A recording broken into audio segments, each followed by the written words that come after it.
afternoon for this press conference as we were promised by the Weather Channel, but we do appreciate everyone making it out in spite of the conditions.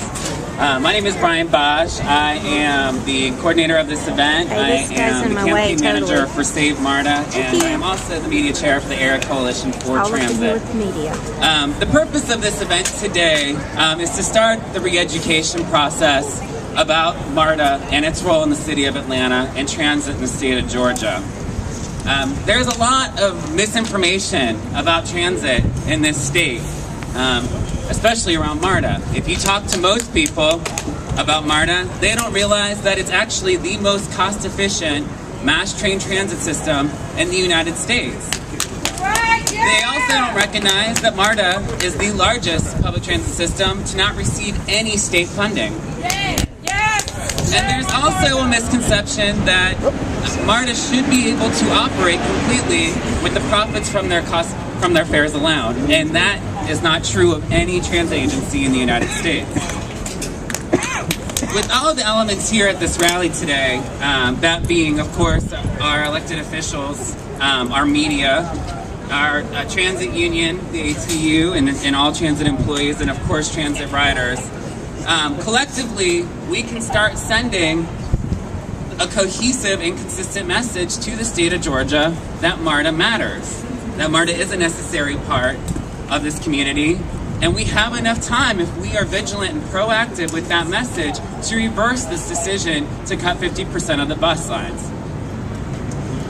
And the problem with this misinformation is not that just the general public is operating with with all these bad facts about MARTA, but also our state elected officials are making decisions about MARTA and about transit without all the facts, and that is unfortunate. And through this collection of people at this rally, it starts with us talking to our neighbors, to our coworkers, and to everyone that we encounter about the facts and the truth about MARTA. If you think about it, transit is a universal issue, especially in the city. It is something that we can all connect to. Whether you are somebody who relies on MARTA to get to work or to school every day, or you are somebody who is relying on MARTA because of a disability that prevents you from being able to drive. You might be somebody who simply hates the 16 lanes of freeway that we have that are constantly being updated and are totally an inefficient way to move the population through the city. And maybe you just hate the fact that all these single passenger vehicles are polluting our atmosphere, and you want a sustainable solution to transportation in the city.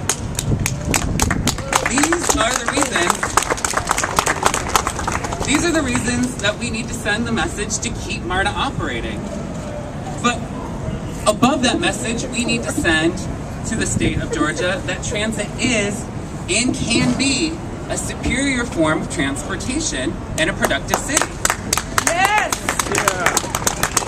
C-Tran is having to make a terrible decision to close its doors permanently.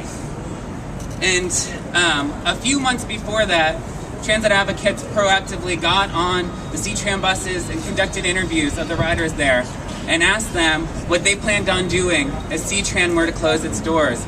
And a lot of those riders thought that MARTA would just swoop in and save them, not knowing, one, that MARTA does not have the funds to do that, but two, that they legally could not do it. And we have to reverse that kind of education. As we were setting up for this very press conference, many MARTA riders were coming off the trains and asking us what was going on here. And as soon as I said 50% of the bus lines were being cut, they were shocked. You know, there needs to be more dialogue about what's happening in MARTA in this community, considering so many thousands of people rely on it.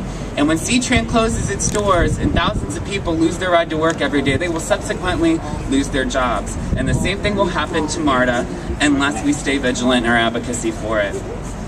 And if you look around this rally, there's not hundreds of people here. And that's because there's not enough information out there about the situation that MARTA is in. But I also want to note that this is not the crescendo for MARTA. This is actually just the start. It's the start of the re-education of transit in its whole community.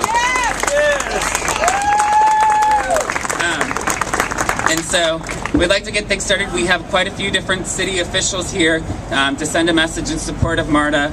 And for some